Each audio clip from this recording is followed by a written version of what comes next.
పర్సనల్‌గా నేను YouTube start చేసిన తర్వాత తీసుకున్న సెకండ్ ప్రోడక్ట్ అనమాట ఇది యూట్యూబ్ కోసము. ఈ మైక్ తీసుకునే ముందు ఎన్నో యూట్యూబ్ ఛానెల్స్‌ని చూసాను. ఎన్నో వీడియోస్ వెతికాననమాట. ఏ మైక్ తీసుకుంటే బావుంటది? తక్కువ కాస్ట్‌లో ది బెస్ట్ మైక్ ఏది అని చెప్పి చాలా వెతికాను. బట్ ఇప్పుడు మీరు గనుక నా వీడియో చూస్తున్నట్టయితే ఇంక మీకున్న డౌట్స్ అన్నీ వదిలేసేయండి. వేరే వీడియోస్ చూడడం కూడా ఆపేసేయండి. ఈ ఒక్క వీడియో చూసి ఈ మైక్‌ని కళ్ళు మూసుకొని తీసుకోవచ్చనమాట. ఈ బాక్స్‌లో మనకి ఏమేమొచ్చాయి? ఈ మైక్ యొక్క ఫీచర్స్ ఎలా యూజ్ చేయాలి? ఫోన్‌కి ఎలా కనెక్ట్ చేయాలి? అన్నది అన్నీ క్లియర్‌గా నేను ఈ వీడియోలో చెప్పేస్తాను మీకు. మైక్ లేకుండా ఇట్లా ఫోన్ తోటే మాట్లాడాలి అంటే ఫ్యాన్ సౌండ్ కంపల్సరీ వస్తది. అండ్ గట్టిగా కూడా మాట్లాడాలి. వాయిస్ కొంచెం రేజ్ చేసి లౌడ్‌గా మాట్లాడాలి. ఇప్పుడైతే ఫోన్‌కి మైక్ కనెక్ట్ చేసి ఫ్యాన్ కిందనే ఉండి ఎలా వస్తుందో వాయిస్ అన్నది చూద్దాం. Okay. Third level of noise reduction.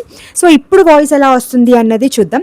Hello people, నమస్తే, వెల్కమ్. ఈ మైక్ యొక్క ఫుల్ డీటెయిల్స్ లాంగ్ వీడియోలో చాలా క్లియర్‌గా ఎక్స్‌ప్లెయిన్ చేశాను. కింద ట్యాగ్ చేస్తాను. డెఫినెట్‌గా చూడండి. అండ్ ఈ మైక్ లింక్ కమ్యూనిటీలో పోస్ట్ చేస్తాను. చెక్ చేయండి.